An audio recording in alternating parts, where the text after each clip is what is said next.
The Smash DLC is, yeah, people don't really like Fighters Pass 2 that much. People are like, oh my god, but because a lot of people were disappointed of Fighters Pass 2. Why? Because none of the characters besides Steve were highly requested characters. And Sephiroth was a highly requested character in Japan, and everybody was expecting Pyro to be with Rex, not Mithra. So, yeah, a lot of people don't really like Fighters Pass 2. I think Fighters Pass 2 was kind of overhated. Did. Why is it overhated? Let's go over it. Number 1. Lack of highly requested characters. People were expecting characters like Crash Bandicoot, Xeno, and others to appear on the Fighters Pass Volume 2. If you look at early Fighters Pass 2 lists, you'll quickly see that it's mostly the highly requested characters that are usually on here. Characters that people are expecting to see on the roster are usually these characters. These are always characters that always shows up in Smash Bros. Predictions. And basically any predictions about Super Smash Bros. Rosters. These are the highly requested characters. It's always the same couple of characters.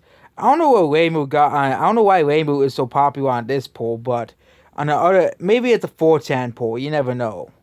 No, but this poll continues to change over time. This is the newer updated of this poll, and yeah, all the 4chan votes are now gone, and Rainbow's down to 19. But the most infamous list is this list. Barely any of these characters made it on this list. Despite this, and the one character that people constantly talk about is Crash Bandicoot. People thought that Crash Bandicoot was guaranteed for Smash Bros, and he didn't make it in. All Swatch. There was even a meme where if Smash speculators got it right, it would all be Crash Bandicoot, because the Smash community was obsessed with getting Crash Bandicoot in Smash Bros. It was basically Mega Man 2.0 again. Mega Man 2.0, remember when everybody requested Mega Man? Everybody in the cat and dog requested Mega Man in Smash Bros. Well, basically, that's if Mega Man was ever added to Smash Bros. And they just added the guy from Street Fighter instead, which I think that's what they should have done because Ryu is much more iconic than Mega Man. Mega Man is not even anywhere close to the best-selling Capcom franchise. I know people say, but sales do not matter, but Street Fighter basically created the fighting game franchise, and Mega Man was just basically a series that was popular in the 90s and just faded to obscurity in the 2000s. Crash Bandicoot was another one of those series, but that's because Activision decided to make a bunch of bad Crash games, and people were like, really? This is what you're gonna put out? And, yep, same thing with Rayman, another 90s holdout that 90s kids want. And then we have the big one, Sora. Why do people want Sora and Smash Bros. So much? But this is just basically the getting it to the point. This Fighters Pass was so hated because it was not any of the most requested characters. The only characters that appeared on this list that actually got in was Sephiroth and Steve. And Sephiroth was only on the Japanese list, and Steve was on the American and European lists. And I don't think anybody really hated Sephiroth or Steve. I think everybody, except for people who hate Minecraft, I think everybody loves Steve. Some people hated Steve because he had quote unquote no soul. But again, Steve doesn't really talk in Minecraft anyway, so and then we had and yeah, number 2, quote unquote underwhelming fighters. We get rid. There was these weeks where like you are here with hype. A lot of people said that Kaiusa was the anti-hype. How? How is he anti-hype? Okay,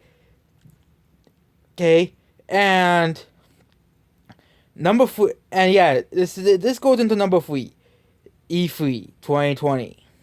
E3 2021, we're all looking for the Smash speculation forums, the Smash speculation communities. Everybody thought we would show this guy. Of course, the Crash fanboys were hoping it was Crash Bandicoot, but everybody was surprised and shocked that was Kaiusa, a character that nobody requested in Smash Bros.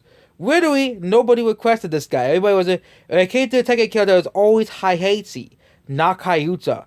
And because it wasn't Heihachi, which was technically the main character in some games, and number 4, this will go into number 4 shortly, but yeah, this is just another point. That's because it is the most requested character and the most popular character doesn't mean they have to make it in. Number 5, the mascot rule. Many rules are broken. Here are some of the many rules that were broken. Number 1, a third-party franchise cannot have more than one fully non-clone fighter. This was actually a rule that was made up by Smash Bad Boys to deconfirm characters from Sonic, Final Fantasy, and other already represented franchises on the list that were not made by Nintendo, of course. That was because they wanted to exclude.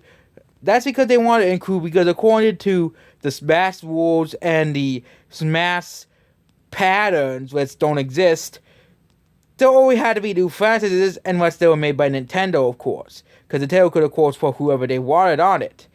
And basically, they said that there can't be any of those characters on them, and Sephiroth was proven them wrong. Spirits can't be fighters. 2 of these characters already had spirits on them, which is Min Min. Sadly, they put that garbage in Smash Bros. And Pyra and Mythra, which both notoriously had spirits as well, and they were uncensored. The next one, Min Min. Yep, Min Min as a whole is just a disappointment. Moving on.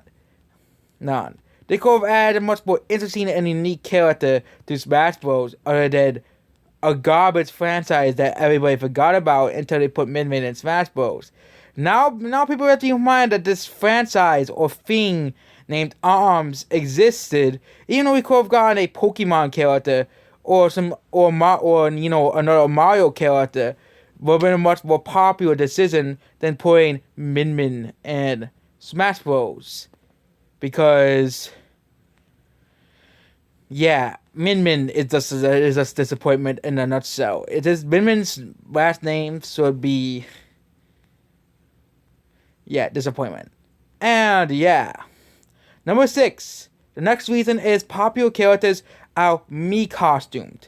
Xeno, Sante, Dante, which ironically both were revealed in the same one, and they both rhyme. Ironically, that's just funny.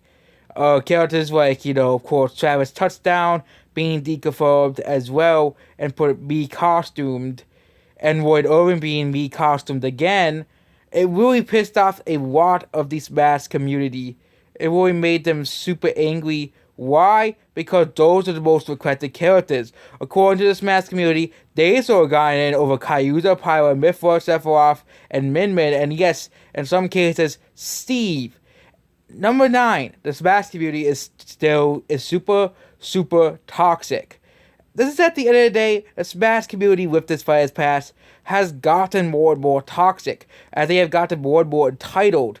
If they don't get what they want, they will basically throw a tantrum online, on 4chan, Facebook, Twitter, whatever site you go on, and they will continue to melt down because they didn't get one of the most requested characters didn't get in. This has been going on for a while, actually, and this toxicity really started when Sakurai actually started adding some of the more requested characters in the game, including Ridley, King K. Rool, Simon, Belmont, and Crom, which was one of the most requested characters during the Smash 4 days, and Inkling, and Dark Sounds are some of the more requested characters. And of course, it got worse when Banjo-Kazooie was added, as the Smash entitlement grew when they started adding characters that were heavily requested, and that's where the whole quote-unquote hype for new characters went down. Hype circle was created because the Smash community got super angry. And this Fighters Pass is just proof of this. When the Smash community doesn't get the way, they'll get super angry because they were used to getting all the most requested characters added into the game. And now they're not getting it anymore. The toxicity of the Smash community has gotten worse and worse. A character review like Kaiusa would have been exciting for most of the Smash community back in the day if it was Smash 4. But now, because the Smash community is so entitled and so spoiled, that they basically act like little kids. 30, and most of the Smash community is 30 to 40 years old now, since most of them grew up in the 90s and late 80s too. So, that's basically it about this video. Goodbye.